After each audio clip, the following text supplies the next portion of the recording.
Hi everyone, welcome to the ADGM Think podcast series, where we talk to global leaders around the world on topical issues shaping the financial industry and landscape. My name is Wailam, Senior Executive Director of FinTech and Authorization at the Abu Dhabi Global Market. Today, I'm very excited to have with us Ms. Arushi Goel from the World Economic Forum. She's a specialist at the data policy and blockchain segment. And today we're going to talk about how the blockchain ecosystem requires or demands a global harmonized approach to regulation, and which is helping advance some of the agenda in order for us to support the development of the industry. Welcome, Arushi. Thank you, Wailam. It's a pleasure to be here.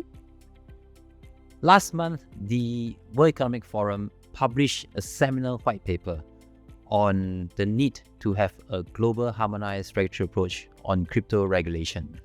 And you were very instrumental in that publication. Right. First and foremost, I'd like to congratulate you for that piece of sterling work. Thank you. In there are a diversity of views, right, which you trowel through various jurisdictions and benchmarking against other jurisdictions and leading thought leaders, right? Can you tell us a bit about the process of coming out with this publication? Yeah, sure. So the paper that you referred to, the Pathways to Crypto Asset Regulation, a Global Approach, the paper is essentially a part of the forum's Digital Currency Governance Consortium, or as we like to call it, DCGC, which is a group that was formed back in 2018-2019, comprising of organizations, some 80-odd organizations from 20-plus jurisdictions, including regulators, policymakers, industry, startups, and civil society, as well as academia. So the paper is a result of consultations and discussions from across different jurisdictions. So we try to be as broad as possible, covering the Americas, Middle East, Asia Pacific, Europe, Australia, etc., to get an understanding of how the different jurisdictions were looking at the ecosystem in terms of regulating it, and why was there a need of global approach, and what were some of the challenges that were hampering this global approach. So that was by and large the purpose behind it. Right. And I was reading through the report. I was really inspired by the kind of representation that you managed to get on that publication, right? So the main thrust, right, is about talking about a general regulatory approach, a global harmonized approach. Why is there now more than ever a need for us to have that global approach? Yeah, so I think just before we start off, would just put a disclaimer, thanks to my legal background that I have, all the opinions are purely personal and not attributable to any other organization that is a part of the paper or has been contributing to it. So coming back to the question on the need for a global approach, I think the need for this global approach has always been there because the technology and the transfer that it enables, the transfer of value that it enables, is very global in nature. But the question of why now is very important because I think the ecosystem is at such a stage, it's not at its infancy, but it's not too mature yet. So if we can have cooperation and collaboration at this stage, it would be a great environment to build to foster innovation and manage risks. And the second reason would be a lot of work is already underway. A lot of countries are coming up with regulatory frameworks, consultations, discussion papers. So at this stage, if you're able to build out the right set of protocols for information sharing, if you're able to disseminate best practices, in the longer run, it means less fragmentation and less of conflicting approaches. And all of that, again, becomes extremely important if you want to build out a very responsible ecosystem. Right. It is fascinating, right? Attempt to try to bring various people onto the table to discuss a topic that is so contentious, right? And of course, within the Abu Dhabi global market, we have sort of a bit of experience in terms of pushing the boundary, right? And there are the real challenges, especially if you try to bring everyone onto the same page, because different regulators, different jurisdictions are at different levels of readiness and preparedness. So in the course of you coming out with this publication, what are some of the key challenges? Yeah, so I think the one key challenge has been every country is different. They have different priorities, they have different approaches. There could be geopolitical concerns, there could be capacity concerns, both at the public and the private sector level, which means we now see a wide spectrum of approaches, right? We've seen bans, though we are seeing less and less of it now. We are seeing a lot of regulation being done, especially starting from centralized intermediaries. And we're also seeing a very select few trying to pick up this asset class as a legal tender. Having said that, an outcome of these varying approaches is also the divergence in terminologies that we see. We hear crypto asset, crypto token, virtual asset, digital asset, and it's not a new issue. I think the financial sector and a lot of other sectors have this issue. It's not unique to the space, but it is a challenge to have a global approach. And finally, we do see some enforcement and supervision measures being undertaken. It's a work in progress. But because the domestic as well as international cooperation when it comes to supervision and enforcement is still at a nascent stage. So because of that also, it becomes very challenging to get to a global approach. Right. I would imagine, given the benchmarking you've done, right, you have seen some of the more pioneering jurisdictions and some of the areas where there are immediate gaps that we should try to address, right? So just at a broad level, right, what would you say are some of the key gaps that we see in today's approach, and where would you think are the best practices that are coming from the various jurisdictions? Yeah, I mean, we've seen very interesting developments across the globe. Of course, ADGM has been one of the pioneering jurisdictions which came up with a comprehensive, very certain set of regulatory frameworks back in 2018. And that's something, it's a work in progress, right? And it's a really good work in progress. We've seen what's been happening in Europe with MiCA, where a consensus has been brought about within 27 member countries. And that's a pretty impressive task in itself, even though it's been a very long, extensive consultation process. In terms of the way we are seeing countries approach regulation, largely the focus has been consumer protection, preventing financial crimes, and maintaining market integrity. Those are really the three larger buckets. And within that, we're already seeing licensing frameworks, especially for custodians and exchanges and broker-dealers.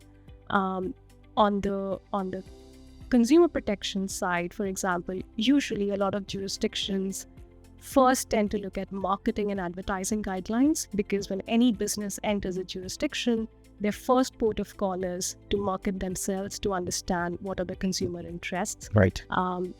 Due to some recent events, and also because of the extensive experience we have from the traditional financial sector, segregation of client funds to prevent any outright conflict of interest and to make sure they're well managed is another best practices that is emerging.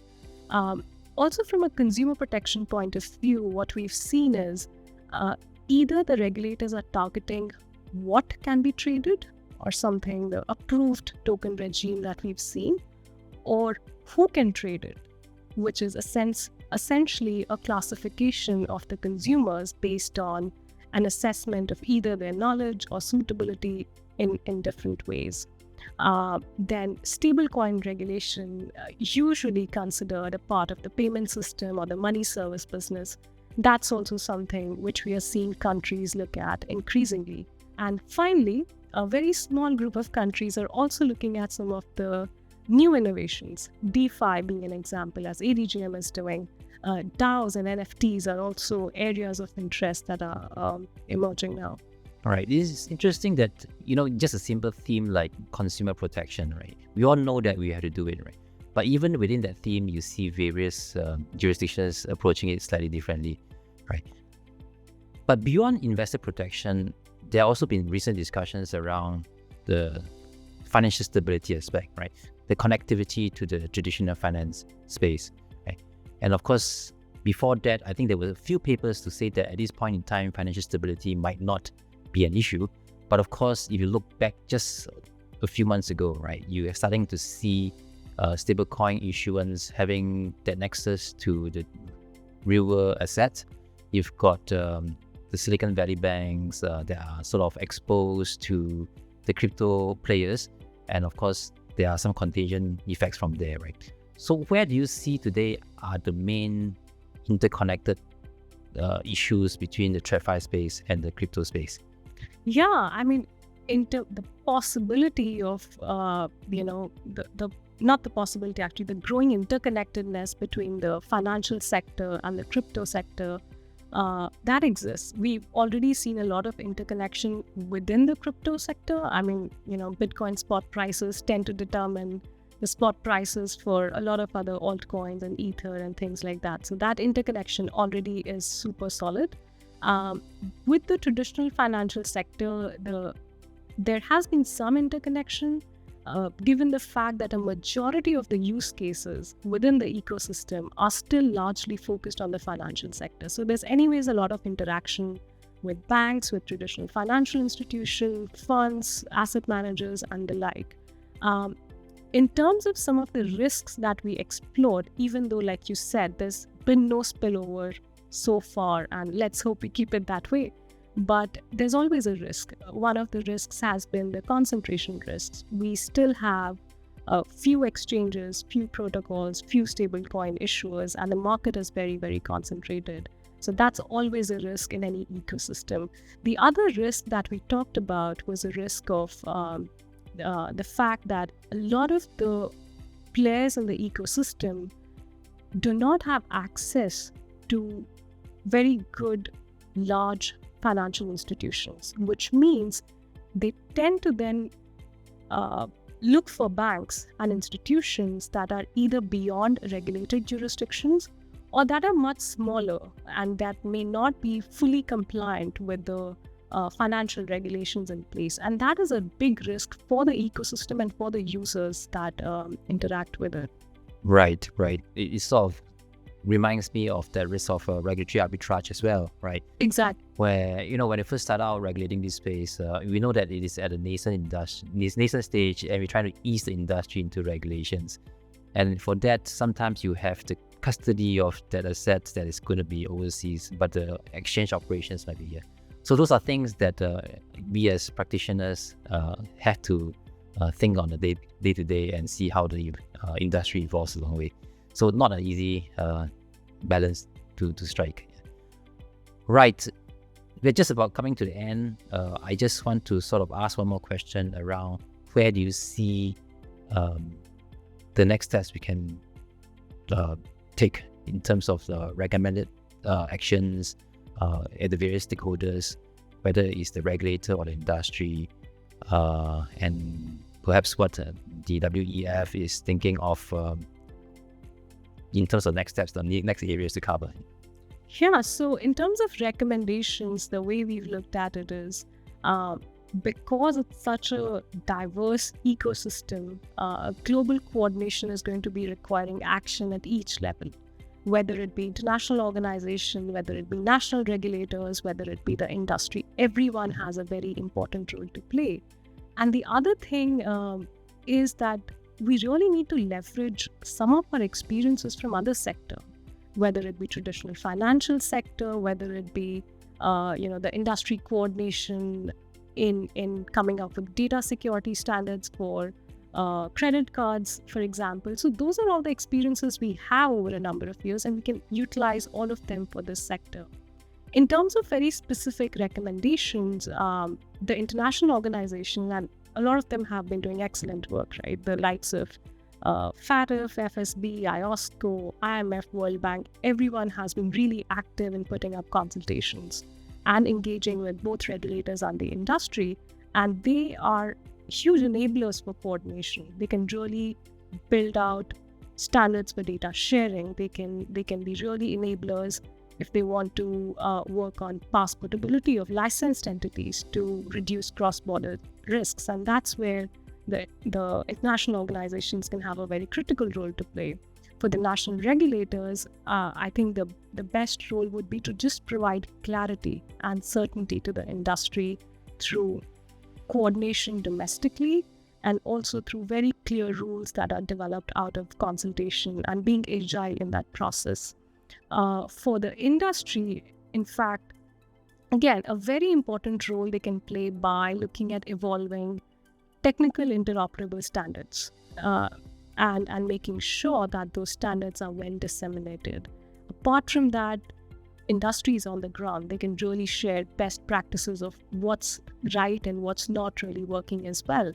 And engaging in educational efforts. A lot of the ecosystem would hugely benefit if we could educate the users, the people, every one of us really on the technical and the financial aspects of this ecosystem. So those are just a few of the areas where each player can have a very good role to play. Yeah. I think some of your recommendations there resonate with me as a compliance practitioner and a regulator. The things that the looking towards the international standard setting bodies for guidance, for direction. I think being plugged into that global development is very key in order for us to achieve the ultimate objective of a harmonized approach, right? So, well, we've come to the end. Thank you very much, Arushi, for sharing your insights. I'm sure in the near future, we'll get to hear a lot more of what the Economic Forum is coming out with, and I'll be following your space very, very closely. Thank you. Thank you so much, Wylam. It's a pleasure. It's been a pleasure to be here, and thank you for this opportunity. Thank you. Pleasure's mine. Thank you.